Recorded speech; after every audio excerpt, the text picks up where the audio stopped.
Welcome to Angola 86. I'm Johan from Every Single Soldier. With the game due for full release on Steam in the next week or two, I thought it would be a good idea to do some tutorial videos to help new users to the game understand the mechanics as well as some of the nuances of the game. First and foremost, this is an abstract game of the South African Bush War, which captures the essence of the combat and tries to remain as authentic as possible, especially with regards to units and vehicles and strategy and tactics. So jumping straight into it, you have got your menu. You can go new game. You've got a manual. So you've got a full manual here which you can scroll through at your leisure. I would recommend you do read the manual. If nothing else, I would suggest you look at the tactics and the pro tips. These topics are of particular importance. So if you don't want to read the whole manual right up front, I would suggest reading these pro tips. It'll really give you a leg up in your learning curve of the game. You've also got an awards tab, which will keep track of your rank progression as you progress through the ranks, as well as all the different awards and decorations you can win playing the game, plus the conditions required in-game to get these awards. So first off, as you enter the game, you'll be confronted with a sitrep or a situation report.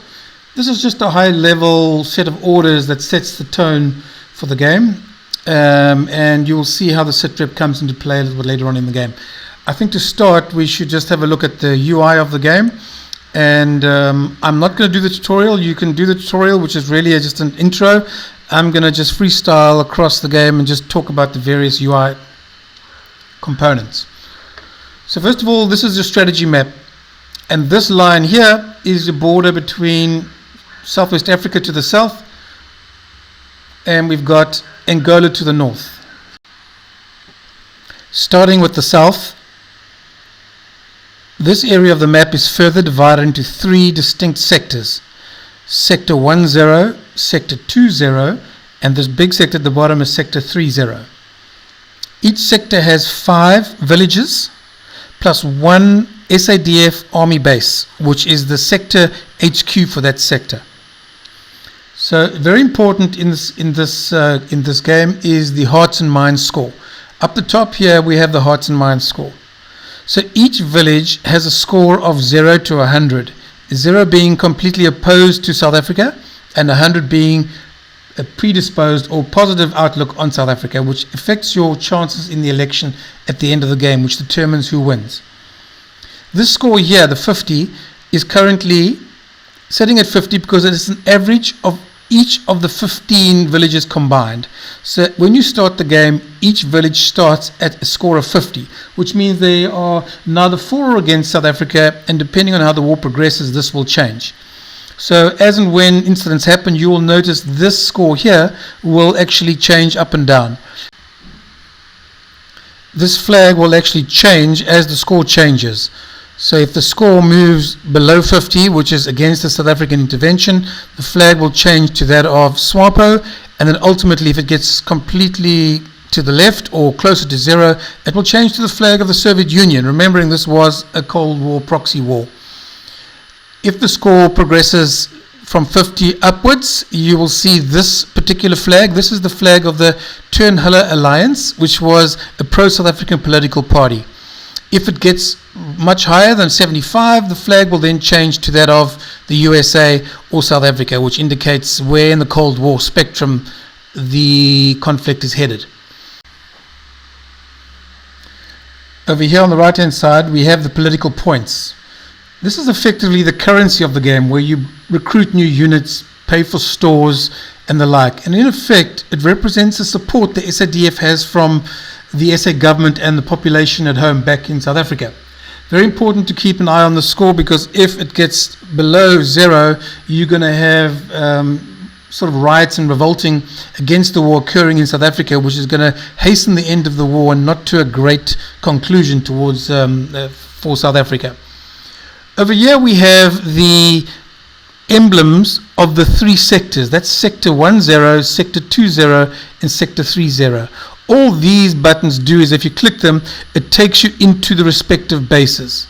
So if you want to go into Sector 10, you just click the button and you'll be in the base. This is the base view. We'll come back to it, but once you're in the base view, you can also switch between the bases as you move with these arrows over here, including UNITA, which we'll come back to as well. So getting back to the overall UI, on the top here, these 4 areas here are effectively the air support that you've elected, and we'll come back to the air support as well. On the left we have the United Nations. This is your tracker for victory conditions. This will keep track of the hearts and minds as it progresses turn for turn, and it will graph it and it will show you the trend. And it keeps track of the hearts and minds, the health and disease situation in the area, as well as how you're faring militarily. These are very important scores, as they will ultimately reflect on how the United Nations votes. We'll come back to the United Nations as a whole, but this is just one way of tracking how you're doing as the game progresses. On the right hand side, we have, in the top right hand corner, we have the game's options menu. Clicking on it is pretty self-explanatory. You've got access to the awards and the status for each of them. You've also got the access to the tutorial if you wish, as well as the manual while you're in game, save game, and exit to the main menu. So nothing unusual there. Here on the right hand side, we have your chief of staff. These are critical components of the game which gives you access to information and various actions as you progress through the game. Starting at the top, we have the operations officer, and effectively this is the summary of the hearts and minds scores. So you can see you're starting with the hearts and minds score average of 50, and what you'll see here is these are all the different interventions that can happen. The top 5 are positive and the bottom 6 are negative. This will actually give you a very clear indication of where and how you are either gaining or losing hearts and minds in the game. So it's a critical one to watch. If you click on the sit rep button, it'll give you access to the situation report, which sometimes you want to be reminded of as you play the game. The second officer is the intelligence officer. This is quite an important one as well, and what this guy will give you is information based on where SWAPO and FAPLA are. So on the right hand side, here it'll tell you how many SWAPO cadres there are, which means how many SWAPO units are currently in the game. These are still all currently sitting inside Angola. Remember, the units moved from Angola into Southwest Africa. SWAPO cadres deployed means how many of those 12 are actually in Southwest Africa. And this is the total number of mines active in Southwest Africa. So very important to watch these. You've got a graph here on the right hand side which will graph both of those scores. So you will see the trend of overall how many cadres there are and also how many are currently deployed within South Africa. Also keep an eye on the number of mines. This is the FAPLA activity, which will effectively show you the different brigades. The one is a reconnaissance brigade, transport, artillery, infantry, mechanized, and armor. It's important to watch this because as and when these numbers grow, they will actually be deployed, and you'll be warned of the deployment in the sitrep. When they're deployed, they have specific goals, each of these. So for example, FAPLA 21st Recon Brigade purely is to recon and try and scout out any South African units in Angola. The 31st Transport Brigade is transporting SWAPO cadres or SWAPO units or insurgency units from bases north in Angola down to SWAPO bases. The Artillery Brigade is deployed when the Recon Brigade discovers South African troops, and the artillery will then be deployed a few hexes away, and if the South African forces are still there, will bombard them. The 47th Infantry Brigade moves between all the villages inside Angola, just ensuring protection and effectively patrolling the area. The 48th Mechanized Brigade is specifically designed to attack UNITA-held villages. We'll come back to that. And the 59th Armored Brigade is specifically designed to attack the HQ of UNITA, which is situated in Jamba. These graphs, as I explained, this is the deployment graph, which is a summary of these two numbers over here, where the SWAPO level of aggression and the FAPLA level of aggression is an indication of how well they're doing. The more successes SWAPO and FAPLA have, the more aggressive they will be in their deployments. So you need to watch these graphs and make sure you try and hold them down as opposed to going up. Because if these graphs are going up, you're going to have an increased activity, enemy activity, and it'll get quite hectic, and it can actually spiral out of control quite quickly if you don't control it. This is your logistics officer. So once again, here are the 4 major bases: Sector 10, 0, 20, 30, and the UNITA HQ. These are 3 other bases. Now you can build bases in game. You start off with the HQs. You've got an option of building 3 further bases, and you've got the option of running 3 battle groups. We'll come back to these in the next tutorial. Right now, it's just a summary of what is operational, and if they're operational, what stock level they have. This over here is the ration stock, which is used by infantry. This is the ammo stock used by artillery and indirect firing units. This is fuel used by vehicles for movement. This is the spares stock, which is used to repair vehicles as and when they need maintenance. And this is the medical stock, which is needed to heal troops. Then you've got 5 trucks, and they all belong to this particular unit, which is the logistical stores unit. And these are the units that are used to supply your troops in game. We'll come back to how it's supplied, but just to show you, this logistics officer, or this tab, is where you procure new stores and you bring them into the game.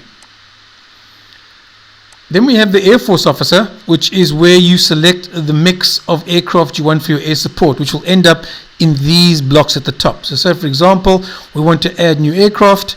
We are going to go into this screen. This is the cost in political points to deploy this particular unit. So for example, if you want to deploy a helicopter, you can click on the helicopter will be deployed. If you want to deploy a Mirage anti-aircraft you click it on there.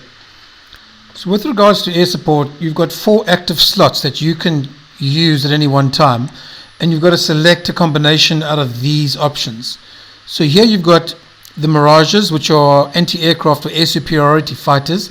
These will be used to counter any MiG strikes that come from Angola or the FAPLA and Cuban forces. Then you've got the Impala aircraft, which is a ground strike aircraft. This can be called in by various units in the game to perform airstrikes, quite useful in attacking. And this is a recon, it's a Kudu aircraft, it's a light recon aircraft used to scout for enemy bases inside Angola. Then you've got the Alouette helicopter, which has dual roles. It can either be used to transport infantry or supplies around the battlefield, or can act as a gunship, which we'll come back to as far as air support is concerned. And then we have the heavy lift transport helicopter, the Puma, which can carry up to 2 units or 2 units of supply. So it's a heavy lift helicopter with a longer range. So how you choose to work your combination, you can only have 4 of these units at any one time active in the game.